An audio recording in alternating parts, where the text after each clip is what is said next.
Urban party Mudra చెరిపేసుకొని panchayat ఎన్నికల్లో గ్రామ స్థాయిలో సత్తా చాటామన్నారు తెలంగాణ బీజేపీ అధ్యక్షుడు రామచంద్రరావు. బీఆర్ఎస్ 8,000 సర్పంచ్ స్థానాల నుంచి 2,000 స్థానాలకు పడిపోయిందని, తెలంగాణలో కాంగ్రెస్ కి ప్రత్యామ్నాయం బీజేపీయే అన్నారు. ఫిరాయింపు ఎమ్మెల్యేలు అభివృద్ధి కోసం మారామని చెప్పిన స్పీకర్ క్లీన్ చీట్ ఇవ్వడం హాస్యాస్పదమన్నారు.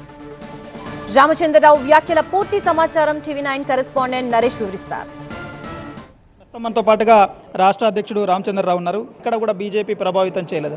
ఎట్లా చూడొచ్చు ఈ స్థానిక ఎన్నికలను, రేపు రాబోయే ఎన్నికలు? ఇదంతా అబద్ధం ప్రచారం. కాంగ్రెస్ పార్టీ, బీఆర్ఎస్ రెండు పార్టీలు చేస్తాను.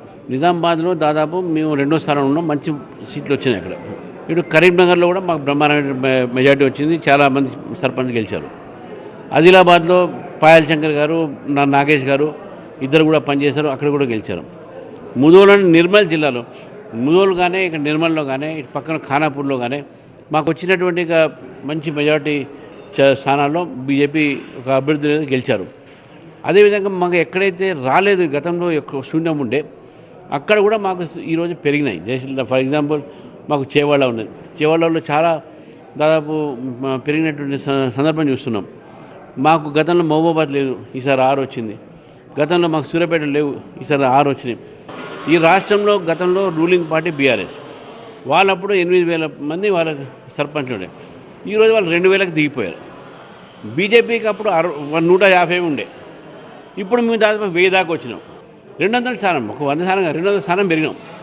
కాబట్టి అంత పెద్ద మార్పు ఈరోజు గ్రామీణ ప్రాంతంలో బీజేపీ వచ్చింది. వార్డు మెంబర్లతో సహా 10,000 మంది వార్డు మెంబర్లు గెలవడం మామూలు మాట కాదు. 1,200 మంది ఉప సర్పంచ్ గెలవడం మామూలు మాట కాదు. దాదాపు 1000 దాకా గెలిచినటువంటి సర్పంచ్ మామూలు మాట కాదు మాకు. ఎందుకంటే గతంలో అర్బన్ పార్టీగా పేరుండే, కానీ ఇప్పుడు రూరల్గా కూడా మేము ఎంటర్ అయినాం. అది ఇక్కడ మార్పు. కాబట్టి మేము డెఫినెట్గా ఈ గెలుపు ఒక సరళి ముందుకు పోతూనే ఉంటుంది. రూలింగ్ పార్టీ అంటే కాంగ్రెస్ పార్టీ, ప్రభుత్వం కాంగ్రెస్ పార్టీ ఇద్దరు కూడా ఈరోజు భారతీయ జనతా పార్టీ పెరగకుండా చేసే ప్రయత్నం చేశారు. అయినా కూడా భారతీయ జనతా పార్టీ వారు ధైర్యంగా వారి వ్యతిరేకంగా నించొని పోటీ చేయడం జరిగింది. ఏది ఉన్నప్పుడు కూడా పార్టీ ఫిరాయింపుల చట్టం కింద డిస్క్వాలిఫై చేయకపోవడం అనేది ఇది అప్రజాస్వామికం. నేను నిన్న కూడా చెప్పాను, ఇది అప్రజాస్వామ్యం కాదు, రాజ్యాంగాన్ని హత్య చేసినట్టు. మీ నాయకుడు రాజ్యాంగం పుస్తకం పెట్టుకుని దేశమంతా తిరుగుతున్నాడు, కానీ రాజ్యాంగం మీద మీరు గౌరవిస్తున్నారా? స్పీకరు స్పష్టంగా ఫిరాయింపుదారులు చేసినటువంటి ఒక ఎమ్మెల్యేలు మేము పార్టీ మారాము, అభివృద్ధి కోసం మారాము, దీనికోసం మారి చెప్పారు. చెప్పిన తర్వాత కూడా మీకు అది కనబడలేదా, వినబడలేదా తెలియదు. ఒక పథకం, ఒక పరిధి పెరిగింది కాబట్టి దాన్ని మార్చిన వికసిత్ భారత్ గ్రామీణ రోజ్గార్ అభియాన్ అనేది దాన్ని మాట్లాడతారు. దాంట్లో రామ్ ఉందని వీళ్ళకి అభ్యంతరమా, నేను మహాత్మా గాంధీ లేని అభ్యంతరమా? మహాత్మా గాంధీ అంటే గౌరవం మాకు ఉన్నది, మీకు లేదు. మీరు మహాత్మా గాంధీ గారు పేరు వాడుతున్నారు, కానీ మీరు గాంధీలు గారు కదా, మీరు నకిలీ గాంధీలు. కానీ పేరులో ఏముంది?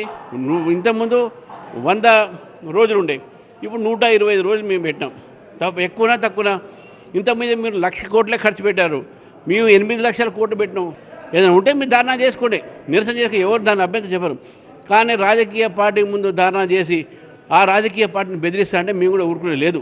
ఇది ఓవరాల్గా బీజేపీ రాష్ట్ర అధ్యక్షుడు చెప్తున్నది. అర్బన్ పార్టీగా ఉన్న బీజేపీ ఇప్పుడు గ్రామీణ స్థాయికి వెళ్ళింది. గ్రామీణులు కూడా సత్తా చాటం, పెద్ద ఎత్తున 0 నుంచి హీరోలు అయ్యాం, రేపు రాబోయే భవిష్యత్తు కూడా మాదే అంటూ ధీమా వ్యక్తం చేస్తున్నారు. ప్రవీణ్తో నరేష్, టీవీ9 నిర్మల్.